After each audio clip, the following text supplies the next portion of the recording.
Los invitamos a seguir a la Federación Nacional de Departamentos.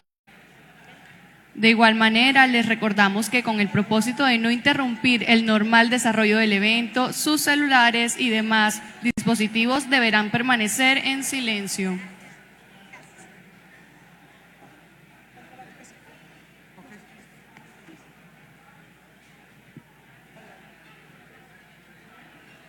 Nuevamente hacemos un llamado a las personas que se encuentran de pie dentro.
Oportunidades para las regiones, por lo cual damos la bienvenida a la doctora Iris Maris Ortiz, defensora del pueblo, a quien agradecemos por acompañarnos.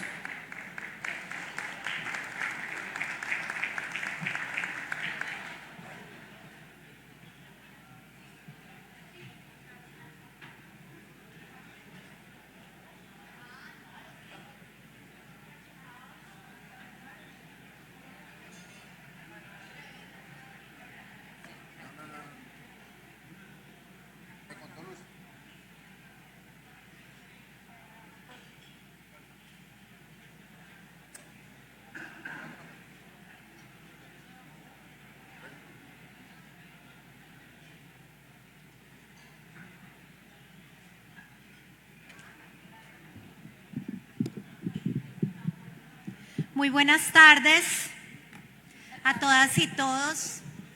Estoy muy contenta de estar acá en esta cumbre de gobernadores y gobernadoras porque aunque he tenido la oportunidad de reunirme con muchos de ustedes, muchas de ustedes o nuestros equipos regionales lo han hecho, no he tenido la oportunidad de dirigirme a este espacio en el que pues se reúnen ustedes en su propia federación, es el lugar donde definen la agenda y las prioridades para los departamentos del país. Quiero dar un saludo muy especial al gobernador de Córdoba y presidente de la Federación, Erasmo Zuleta Bechara, al director ejecutivo Didier Tavera, al gobernador del Casanare, César Zorro, al señor ministro del Interior, Armando Benedetti, a los gobernadores, a las gobernadoras, al alcalde de Yopal, Marco Tulio Ruiz, a los demás invitados e invitadas, a las autoridades militares y de policía.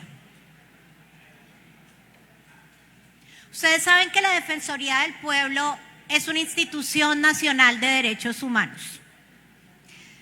Fue creada por la Constitución del 91 y como en muchas partes del mundo se encarga de ser un ente autónomo, una rama distinta del poder que no es judicial, no es legislativa, no es ejecutiva y que tiene como función principal poder proteger y garantizar los derechos humanos, siendo la voz, como lo indica su nombre, del pueblo frente a las autoridades, ustedes, los gobernadores, las gobernadoras, el gobierno nacional, las autoridades y quienes ejercen poder. Entonces ustedes se preguntarán, ¿qué tiene que ver? O yo me preguntaba, para venir a esta cumbre, ¿qué tiene que ver el turismo y la agroindustria, que es la agenda que hoy han definido adoptar, con los derechos humanos? Y el mensaje que les quiero dejar es que tiene mucho que ver. Ustedes ya lo han advertido en las intervenciones que han hecho previamente, y quisiera hablar de dos funciones de derechos humanos que tienen que ver con estos sectores y con esta cumbre de gobernadores y de gobernadoras. Y les quiero dejar un mensaje principal, y es que los gobernadores y las gobernadoras departamentales tienen un rol fundamental para el respeto y la protección de los derechos humanos en el contexto de estas actividades empresariales. Y para eso voy a usar el marco de Naciones Unidas de Derechos Humanos y Empresa, que establece unas obligaciones relacionadas con la debida diligencia. Este marco de Naciones Unidas establece 3 obligaciones relacionadas con la debida diligencia, empresas y derechos humanos. La primera de ellas es la de proteger. Y ahí los gobiernos nacional, departamental y municipal cumplen un rol fundamental. El Estado es quien tiene el deber de proteger la actividad empresarial para que ésta se pueda desarrollar. Y de alguna manera ustedes ya lo han planteado en sus intervenciones. ¿Cómo puede afectar factores de seguridad y falta de derechos humanos la actividad empresarial? El Estado tiene la obligación no solo de regular el sector empresarial, sino también de dar capacidades, fortalezas y garantías para el desarrollo en medio de situaciones en que se garanticen los derechos humanos. Y ahí la Defensoría del Pueblo tiene una función fundamental. Como parte de la protección de los derechos humanos en el Estado colombiano, la Defensoría del Pueblo hace parte del componente de prevención y protección de los derechos humanos a través de un tema que hemos hablado con muchos de los gobernadores y las gobernadoras que se encuentran acá, el sistema de alertas tempranas. Ese sistema de alertas tempranas lo que hace, y además quisiera aprovechar para dar este mensaje, no quisiéramos que fuera usado únicamente para declarar catástrofes de derechos humanos, que muchas veces es la triste situación en la que nos encontramos, y que la Defensoría del Pueblo tiene que cumplir el rol difícil de decir: se ha consumado una alerta temprana, otra alerta temprana o otra alerta temprana. Pero las alertas tempranas, como indican su nombre, buscan prevenir, advertir los riesgos para evitar que estos riesgos se consuman y se conviertan en crímenes, en violaciones a derechos humanos e infracciones al derecho internacional humanitario. Muchas veces cuando sale una alerta, muchos de ustedes en los gobiernos territoriales o en el gobierno nacional dicen: otra vez la Defensoría con sus alertas, diciendo que todo va a estar mal.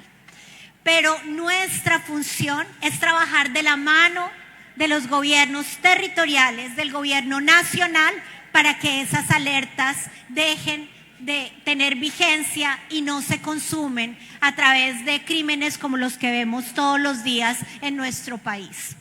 Entonces, yo quiero hablar ahorita de que la Defensoría del Pueblo, desde que yo llegué, hemos tomado la decisión, y me he encontrado con muchos de ustedes en las regiones, de viajar a todos los territorios. Desde que llegué hace 7 meses hemos visitado 23 regiones, hemos hecho 23 viajes regionales para hablar, entre otras, del sistema de alertas tempranas. Y allí hemos visto cómo hay medidas que se pueden tomar. Sin embargo, quiero hacer un llamado, porque desafortunadamente estas alertas se están convirtiendo en anuncios de situaciones que vemos que después se presentan. ¿Cuáles son esas recomendaciones? La primera, la articulación. El sistema de alertas tempranas le falta que trabajemos de manera más articulada en la respuesta rápida a nivel nacional y territorial. Estamos hablando de una articulación que debe incluir a las gobernaciones, por supuesto, a las alcaldías, pero también al gobierno nacional. El ministro del Interior acaba de hacer referencia a estos temas de seguridad y al interés que tiene el gobierno nacional de atenderlos. Y me parece muy importante, lo hemos hablado con el consejero comisionado de Paz, lo hemos hablado con el ministro de Defensa, pero también he señalado la importancia de la articulación entre los escenarios de alertas tempranas, la política de seguridad y la política de paz.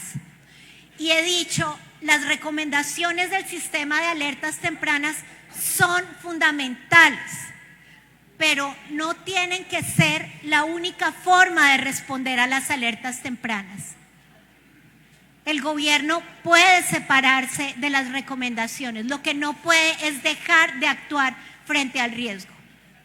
Infortunadamente, la Defensoría del Pueblo lo que ha visto es una desarticulación en la que la acción de nuestras Fuerzas Armadas, las decisiones de política de paz, no se articulan en torno al escenario de riesgo que está mapeado en el país.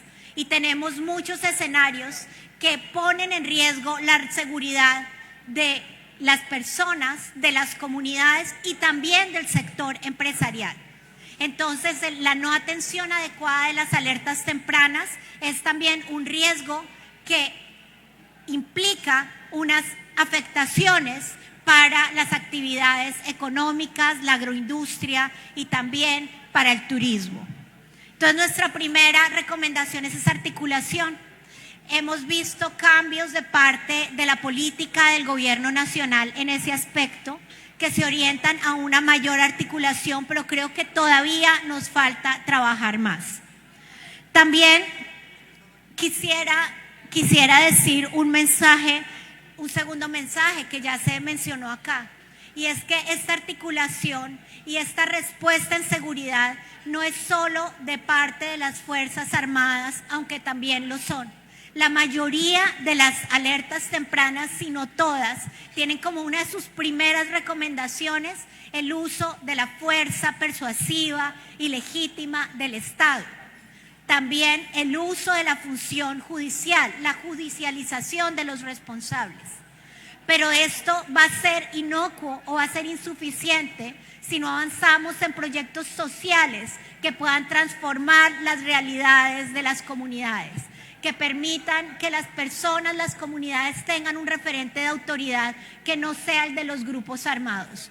Hoy el país tiene 809 municipios alertados que corresponden al 75% del territorio nacional. Esto no es, como muchos lo han querido plantear, que la Defensoría del Pueblo esté diciendo que esos 809 municipios estén bajo el dominio de los grupos armados ilegales. Estamos diciendo que esos 809 municipios tienen algún tipo de influencia en mayor o menor grado de esos grupos armados ilegales. Es preocupante, pero es reversible y las instituciones unidas y articuladas podemos actuar frente a esa realidad y con medidas no solo de fuerza pública y de judicialización, sino también sociales, podemos cambiar los referentes de autoridad en muchas regiones del país, como el Catatumbo, como Cauca, como Putumayo, por mencionar solo algunos ejemplos en los que los grupos armados se han convertido en el referente de autoridad para muchas autoridades. Esta situación es reversible y no solo es reversible, sino que si el Estado cumple esta obligación de proteger, va a poder fomentar de mejor manera el turismo y la economía agroindustrial. Un segundo deber que se deriva de este marco de empresa y derechos humanos y que quisiera hoy rescatar es el deber de respetar de parte de las empresas. Y les quiero invitar, gobernadores, gobernadoras, a que trabajemos de la mano del sector empresarial, del sector privado, con una agenda de derechos humanos. ¿Qué implica esa agenda de derechos humanos? Un compromiso que la mayoría de las empresas las tienen claras. la obligación de respetar las garantías laborales de las personas que trabajan en estos sectores. Pero segundo, tener un conocimiento del entorno, saber dónde están haciendo las inversiones, dónde se está desarrollando estos procesos económicos y productivos a través de estudios y diagnósticos de debida diligencia, que miren el riesgo y que miren los impactos en derechos humanos para comunidades indígenas, para poblaciones vulnerables en general. Pero quisiera hacer énfasis en dos riesgos de derechos humanos de los sectores agroindustriales y turísticos. En primer lugar, el riesgo ambiental. Ya el gobernador de Córdoba hablaba de la importancia y de la gravedad de que las economías ilegales estén afectando y generando deforestación. Y somos la Defensoría del Pueblo y de la Naturaleza. Y nos compete también poder proteger a la naturaleza de estas actividades. Pero les tengo una información que yo sé que ustedes conocen. Si bien las economías ilícitas son una fuente muy grave de deforestación a través de la minería ilegal, a través de los cultivos de uso ilícito, también es importante trabajar con el sector ganadero y con el sector agrícola para poder poner límites a la frontera agrícola y ganadera y poder limitar la deforestación, porque es una garantía para poder seguir viviendo como comunidad humana en nuestro país y en nuestro planeta. Como ustedes saben, la deforestación el año pasado aumentó respecto del 2023 en un 35% y en parte, como digo, no principalmente, probablemente por la expansión de la frontera agrícola y ganadera. Y este es un tema que tenemos que trabajar desde la perspectiva de los derechos humanos. Un segundo reto en materia de derechos humanos que podemos trabajar de la mano del sector privado, y lo hablamos, por ejemplo, en Antioquia con el alcalde de Medellín, es el tema de género por el turismo. El turismo es una gran oportunidad y no debemos estigmatizar el sector. Colombia está lleno de paisajes. Ahorita hablábamos de las fotos que muestran aquí el departamento del Casanare y las grandes oportunidades. Esta mañana me reuní con el sector arrocero, con el sector palmero y con el sector turístico de aquí de Casanare. Y me decían alguna representante del sector de turismo, mientras que no haya seguridad no puede haber turismo. Eso es verdad. Pero también el sector de turismo tiene una importante responsabilidad en materia de género. Por ejemplo, en la explotación sexual, comercial e infantil. En muchas partes de nuestro país vemos que el turismo está asociado, el turismo extranjero a nuestro país está asociado con lógicas de explotación sexual de mujeres y principalmente de niñas. Todo el sector turístico, tanto las empresas, pero no solo los hoteles, sino también los restaurantes, los bares, las empresas transportadoras, tienen una obligación en reducir la explotación sexual, comercial, infantil y de mayores. Por eso les quiero proponer 2 pactos por el buen futuro, que ha sido el eslogan que ha propuesto la Defensoría del Pueblo para estos 4 años de gestión. 1, el de las autoridades, el de los gobernadores y las gobernadoras, de articularse con los municipios y con el gobierno nacional en torno al cumplimiento de las alertas tempranas dentro de una visión que tenga en cuenta también la política de seguridad y la política de paz de una manera armoniosa, articulada y orientada a la protección de las poblaciones y en la que pueda emerger de mejor manera el turismo y la agroindustria. Y en segundo, un pacto con las empresas para que los principios rectores de Naciones Unidas para proteger, para respetar y remediar las violaciones a derechos humanos derivadas de la actividad empresarial se conviertan en medidas efectivas para que las empresas contribuyan a los derechos humanos. La Defensoría del Pueblo es una institución que gobernadores, gobernadoras seguirá trabajando de la mano de ustedes para poder responder a los diferentes retos de derechos humanos que tienen sus departamentos. Somos una entidad que ustedes saben, llegamos donde muchas entidades no pueden llegar por razones de seguridad y estamos en disposición de poder acompañar la mejora de la protección de los derechos humanos de todas las comunidades y de todas las poblaciones del país. Muchísimas gracias.